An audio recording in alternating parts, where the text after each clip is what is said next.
அன்புள்ளம்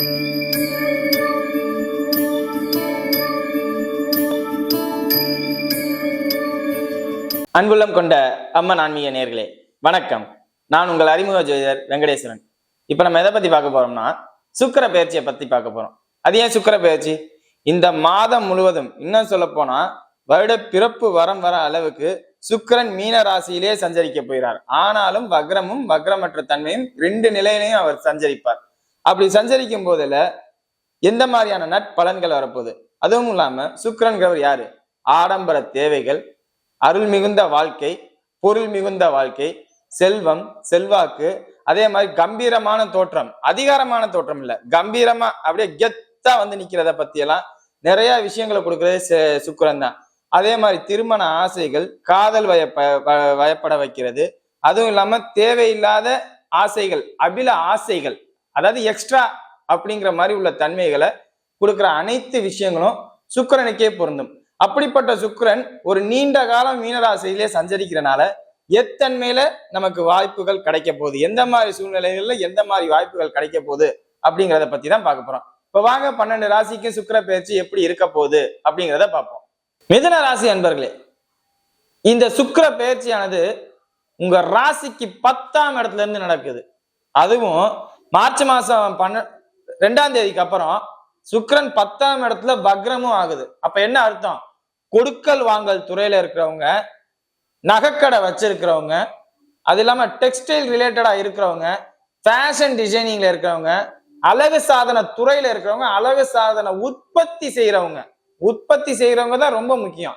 அதே மாதிரி மேக்கப் பண்றவங்க, இவங்களுக்கெல்லாம் அற்புதமான தன்மை நிகழும்.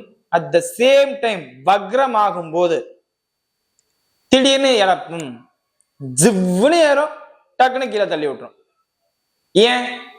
சுக்கிரனோட உச்ச சுக்கிரனோட ராகு சேரும் போது திடீர்னு நீங்க இருக்கிற இடமே தெரிஞ்சிருக்காது, நீங்க யாருன்னே தெரிஞ்சிருக்காது, திடீர்னு அப்படியே தூக்கிவிடும், சல்லுன்னு ஏறி இருப்பீங்க. அதே மாதிரி வக்ரம் ஆகும் போதுல டப்புன்னு இறங்கிடும். என்ன ஏறுங்கிறியா இறங்குங்கிறியா தெளிவா சொல்லுன்னு கேட்டா, ஏறவும் செய்யும், அவ்வளோ வேகமா இறங்கவும் செய்யும். ஜனனகால ஜாதகத்துல உங்களுக்கு சுக்கிரன் 10ஆம் இருந்துச்சுன்னா இது நடக்கும், இப்படியே நடக்கும், நான் சொன்ன மாதிரியே நடக்கும். ஜல்லுன்னு ஏறிடுவீங்க, ஜல்லுன்னு இறங்குவீங்க. ஜனனகால ஜாதகத்துல சுக்கிரன் நல்லா இருந்தா இறங்குறது சற்று கொஞ்சம் கொஞ்சமா இறங்கும், வேற எதுவும் நெகட்டிவாலாம் நடக்காது. அதே மாதிரி மிதுன ராசியினர் சுகர் பேஷன்ஸா இருந்தீங்கன்னா உங்களுக்கு இந்த நேரத்துல சுகர் வந்து பாதிப்பு சற்று குறையும். பிரஷர் ரிலேட்டடா வியாதியில இருந்தீங்கன்னா பாதிப்பு சற்று குறையும். ஏன்னா ராசியில செவ்வாய் பயணிப்பார், 2ல செவ்வாய் நீச்சமாவார், சுக்கிரன் 9, 10ல இருக்கும் போதுல அந்த நெகட்டிவான விஷயங்கள் எல்லாம் குறைச்சிரும். சுகர் பிரஷர் ரிலேட்டடா வியாதிகள் சம்பந்தப்பட்ட விஷயங்கள் எல்லாம் நிறைய குறையும். உடம்பு தேறி வரும், அதுல ஒரு குறையும் இல்லை. 60 வயது மேல உள்ள மிதுன ராசியினர், 40 வயது மேல உள்ள மிதுன ராசியினரா இருந்தா உடல் தேறி வரும். இத்தனைக்கும் எப்படி? உங்க ராசியாதிபதி நீச்சத்தன்மையும் அடைவார். எப்ப? அந்த மாசி கடைசியில பங்குனி மாசத்துல உங்க ராசியாதிபதி நீச்சம் அடைவார். அந்த நிலையிலே உங்க உடம்பு தேறி வரும். ஏன்? சுக்கிரன் உச்ச சுக்கிரனோட சேர்ந்து சுக்கிரனை நீ உச்சபங்கம் அடைய வச்சு ராசியாதிபதி நீச்சபங்கம் அடைவார். அதுவும் யாரோட சேர்ந்து? ராகுவோட சேர்ந்து. அப்படியே உங்கள ஜோதிட ரீதியா அதை சொன்னா புரியும். சம்பந்தமே இல்லாம ஒண்ணு நடக்குதும்பாங்க, அந்த மாதிரி இது நடந்துருச்சு. அந்த மாதிரி சம்பந்தமே இல்லாம உங்க வாழ்க்கையில உடல் ரீதியான விஷயங்கள் எல்லாம் நல்லா இருக்கும். பிள்ளைகள் விஷயம் சற்று பாதிப்பு உண்டாகும், காதல் விஷயங்கள் பாதிப்பாகும். ஏற்கனவே லவ் பண்ணிட்டு இருக்கிறவங்க, நல்லா பீக்ல போயிட்டு இருக்கவங்களுக்கு எல்லாம் பாதிப்பு உண்டாகுங்க, ஓப்பனாவே சொல்லிடுறேங்க.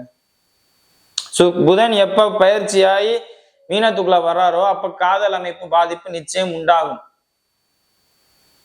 அதுவும் வக்ரம் ஆகும் போதுல விட்டு போவாங்க, அந்த தன்மையெல்லாம் நிகழும். அதெல்லாம் நீங்க பார்த்துக்கங்க, அது உங்க பர்சனல் லைஃப். அதே மாதிரி சொத்து சார்ந்த விஷயங்கள்ல பாதிப்பு இருக்கிறவங்களுக்கு நிவர்த்தி உண்டு. 10ஆம் இடத்துல இருந்து 4ஆம் இடத்தை சுக்கிரன் பார்க்கிறார். அப்படிங்கும் போதுல என்ன, ஏற்கனவே பிரச்சனை இருந்தா கூட இப்ப உட்கார்ந்து பேசுற சூழ்நிலை அமையும். சுக்கிரன் உச்சமாகறனால இந்த மாதிரி உட்கார்ந்து பேசுற சூழ்நிலை இல்ல, கோர்ட்டு கேஸ் அலையிறாங்க அப்படிங்கிற ஒரு தன்மையில எல்லாம் யாராவது நினைச்சிருந்தீங்கன்னா இப்ப உட்கார்ந்து பேசுற தன்மை நிகழும், நிச்சயம் நிகழும். ஏன்னா சுக்கிரன் உச்சமாய் 4ஆம் இடத்தை பாக்குறாரு, அதுக்காண்டியே அந்த இதுல சந்தோஷம் கிடைக்கும்.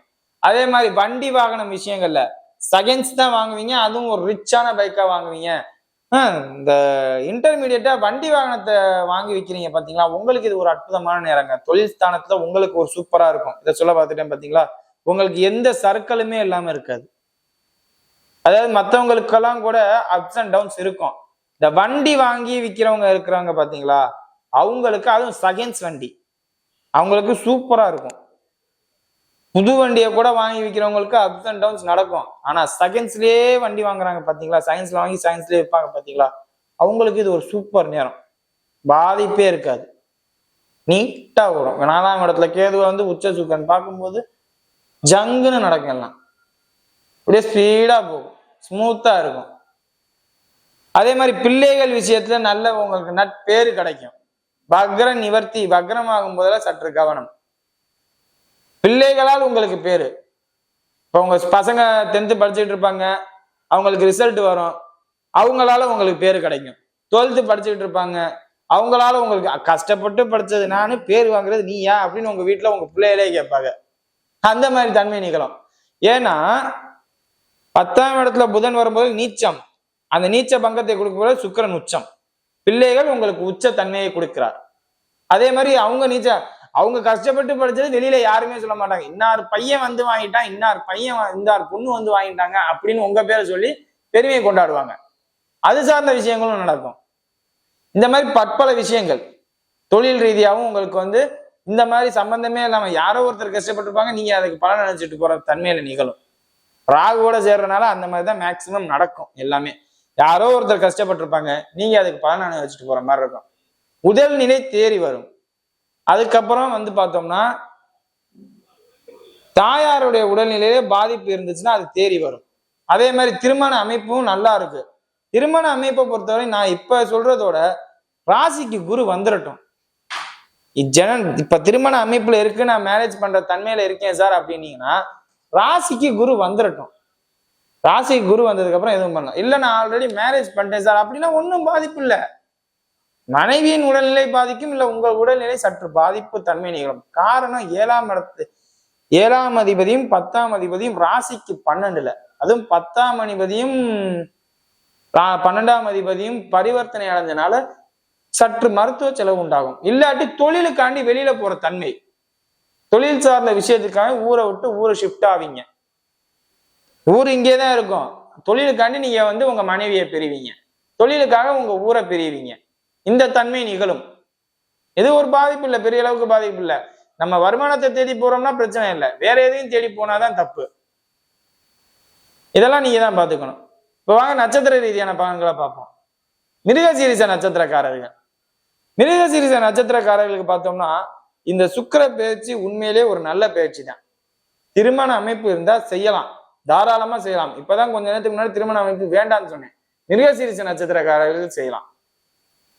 உங்க மேலதான் மிஸ்டேக் இருக்கிற மாதிரி நீங்க சூழ்நிலையை உருவாக்கி இருப்பீங்களே ஒழிய, பெண் கொடுக்குறவங்க இல்ல பையன் கொடுக்குறவங்க நெகட்டிவாவே இருக்க மாட்டாங்க. நீட்டா வேலையாகும், பாதிப்பே இருக்காது. எதா இருந்தாலும் தைரியமா மூவ் பண்ணலாம். வெளியூர்ல இருந்து பொண்ணு வருது இவ்வளவு தூரமா அப்படின்லாம் நீங்க கற்பனையே பண்ண வேண்டாம். நீங்க பாட்டுக்கு ஸ்டெப் எடுங்க. திருமண அமைப்பு ஜாதகத்துல இருக்கா அப்படிங்கிறத பாத்துக்கோங்க.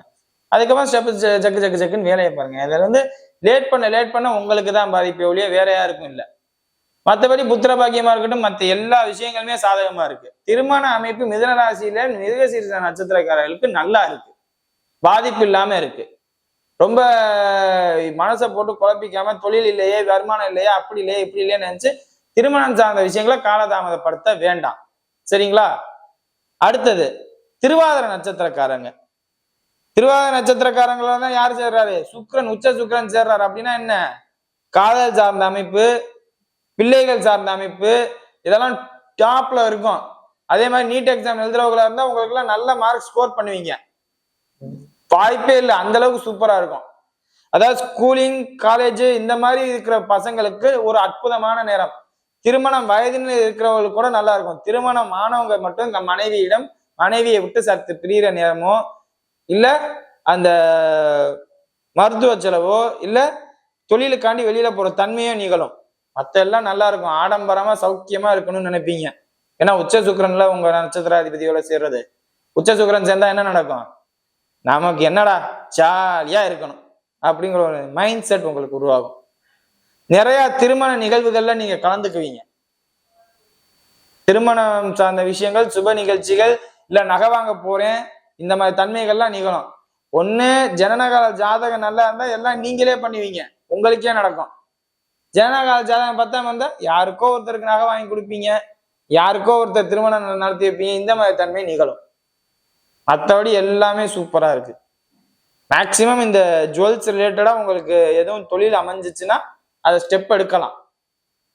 அடகு பிடிக்கிறது, நகை கடை வைக்கிறது, இந்த மாதிரி உள்ள விஷயங்கள்ல அமைப்பு இருந்துச்சுன்னா பண்ணலாம். காரணம் என்ன? சுக்கிரன் உச்சமாயி உங்க நட்சத்திராதிபதியோட இந்த நேரத்துல சேர்றாரு. அப்படிங்கும்போது இது சார்ந்த விஷயங்கள்ல நடக்கும், நல்லபடியாவே நடக்கும். ட்ரை பண்ணுங்க. புனர்பூச நட்சத்திரக்காரர்கள், உங்க நட்சத்திராதிபதி தான் உங்க ராசிக்கு 12 இருக்கார். டாக்டர்ஸா இருக்கும் பட்சத்தில் உங்களுக்கு எல்லாமே நல்லா இருக்கும். அப்படின்னா என்ன? கணவர் மனைவியா இருந்தால் பிரிஞ்சு ஹாஸ்பிட்டல்ல எப்பவும் பேஷன்ஸே தான் பார்க்கணும். அதனால அவங்களுக்கு நல்லா இருக்கும். நான் வந்து பிராக்டிக்கலா தான் சொல்றேன். மனைவியை பிரிஞ்சு இருப்பீங்க, மனைவியோட சின்ன சின்ன வாக்குவாதம் பண்ணி சண்டை போட்டு இருப்பீங்க. சுக்கிரன் உச்சம், அப்படிதான் சொல்லணும். சுக்கிரன் உச்சமாகறனால எல்லாமே சாதகமா நடக்கும்னு சொல்லணுமே. நீ என்ன எனக்கு மட்டும் இப்படி நெகட்டிவா சொல்றேன்னு நினைக்காதீங்க. உங்க நட்சத்திராதிபதி உங்க ராசிக்கு 12ல இருக்கார். 12ல இருந்தா என்ன? மருத்துவ செலவு, வீண் சண்டை, வெளிநாட்டு பயணம், வெளி தொடர்போட இருக்கிறது, இந்த மாதிரி எல்லாமே ஒரு குடும்ப சூழ்நிலை பிரிஞ்சு போய் ஒரு தனியான வாழ்க்கையை நீங்க வாழ்வீங்க. மற்றபடி எல்லாமே ஹாப்பியா இருக்கும். பிரிஞ்சு போனீங்கன்னா எல்லாமே ஹாப்பியா இருக்கும். பக்கத்துல இருந்தீங்கன்னா நீங்களே பிரிவினருக்கு ஒரு சூழ்நிலையை உருவாக்குவீங்க. பேச்சு சரியா இருக்காது, உங்களுக்கு சண்டை போடுவீங்க. ஏன் சண்டை போட்டோம்னே தெரியாம போடுவீங்க. நம்ம என்ன தப்பு பண்ணோம்னு கடைசியில உங்களை நீங்களே கேட்டுப்பீங்க. புனர்பூச நட்சத்திரக்காரர்கள், புனர்பூச நட்சத்திரக்காரர்கள் திருமணம் ஆகாதவர்களாக இருக்கும்போது உண்மையிலேயே வாழ்க்கை நல்லா இருக்கும். தொழிலா இருக்கட்டும், படிப்பா இருக்கட்டும், இல்ல வேலைக்கு போற இடமா இருக்கட்டும், பதவி உயர்வா இருக்கட்டும், எல்லாமே நல்லா இருக்கும். வண்டி வாகனம் ஆடம்பரமான வாழ்க்கை எல்லாமே அமோகமா அற்புதமா அமையும். ஆனா திருமணமானவர்களுக்கும் அமையும். வெளிநாட்டுல இருந்தா, வெளியூர்ல இருந்து ஒரு வேலையை பார்த்தா, இப்ப வெளிநாட்டுல இருந்து வீடு கட்டலாமா அப்படின்னு இந்த வீடியோவை பார்த்துட்டு இருக்கீங்களா? தாராளமா கட்டுங்க, அது அமையுங்க. ஏன்னா நீங்க குடும்பத்தை பிரிஞ்சுதான் எல்லா வேலையும் பாக்குறீங்க. குடும்பத்தோட சேர்ந்து இருக்கேன் என்ன நடக்கும் அப்படின்னு கேக்குறீங்களா? பெரிய அளவுல நெகட்டிவ் நடக்காது. அப்பப்ப மனச்சங்கட்டங்கள், குழப்பங்கள், இது மாதிரி உள்ள விஷயங்கள் நெகட்டிவா நடக்காது. ஆனா ஃபுல் அண்ட் ஃபுல் பாசிட்டிவ் எதிர்பார்க்கிற மாதிரி சூழ்நிலை இல்லை. உங்க ராசிக்கு குரு வந்ததுக்கு அப்புறம் பாருங்க எல்லாமே சூப்பரா இருக்கும். உங்க ராசிக்கு குரு வரணும், அது மட்டும் வந்துட்டா எல்லாமே சாதகமான தன்மையில இருக்கும். வேற எதுவும் நெகட்டிவ்ஸ்லாம் நான் சொல்லணும்னு சொல்லலை. அதே மாதிரி ஃபினான்ஸ் ரீதியா இருக்கிறவங்களுக்கு ஊரை விட்டு வெளியில போய் ஃபைனான்ஸ் பண்றவங்களா இருந்தா உண்மையிலேயே ஒரு சூப்பர் நேரம். அதெல்லாம் நல்லா இருக்கு. வீடியோ இப்பதான் ஃபர்ஸ்ட் டைம் பார்க்கறதா இருந்தா லைக் பண்ணுங்க, ஷேர் பண்ணுங்க, கமெண்ட் பண்ணுங்க. சேனலை மறக்காம சப்ஸ்கிரைப் பண்ணுங்க. வேற எதுவும் ஜோதிட ஆலோசனை இருந்தா கீழே உள்ள நம்பருக்கு கால் பண்ணுங்க. நன்றி.